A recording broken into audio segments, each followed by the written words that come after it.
I'd like to suggest that if we had the luxury, and we don't, of taking the 20-mile route, at the same time someone had studied managed lanes along the 20 miles, that it would be obvious that we'd want to use the managed lanes for two reasons. First of all, people would be on a bus going 60 miles an hour in the managed lanes. The train that's being proposed is a local train. It goes 23 to 25 miles per hour, stops at every stop. I think people, the transit people, like to go quicker. Number two, as said before, the managed lanes, cars can go on there, high occupancy cars. Cars, carpool, van pool, it's your lanes. You can put school buses up there, fire engines, ambulances, whatever you want. That gets vehicles off the highway. The train does not. So before we even get to the T of hot lanes, I think if we had the luxury of looking at these lanes and just looked at the HO part, high occupancy, people would want to use that rather than getting on the train and going 23 miles to their destination. Question, members. I have one question.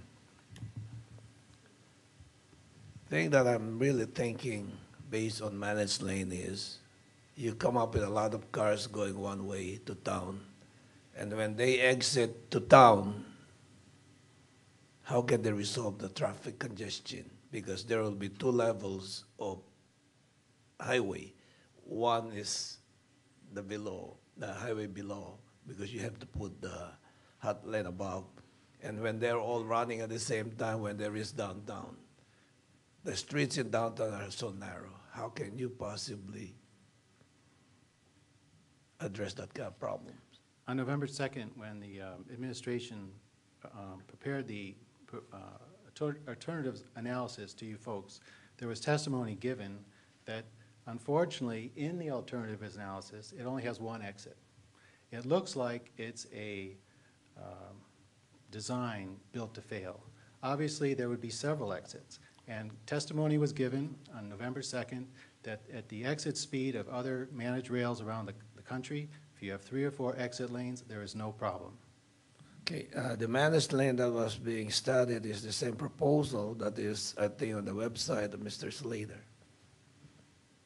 So how can you say that it was never studied? They should at least come up with something to say that if you want to have managed lane, that they should provide certain exit. One of the questions I asked Mr. Slater at the airport managed lane is it possible that there will be an exit at the airport?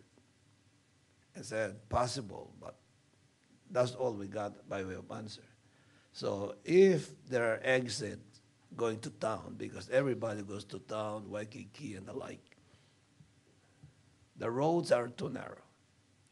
You need to expand those roads to be able to accommodate a lot of cars exiting the end of the managed lane.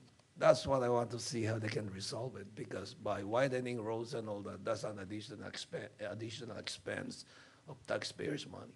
We have to look at the balance in terms of if you want managed lane, how can you reduce expenses? I don't see that.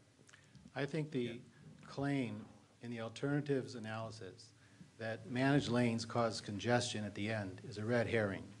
That in truth, when people engineer, and when the engineers go to design managed lanes, they'll have multiple entrances, multiple exits, and just the way we get off the freeway, there will be no problem.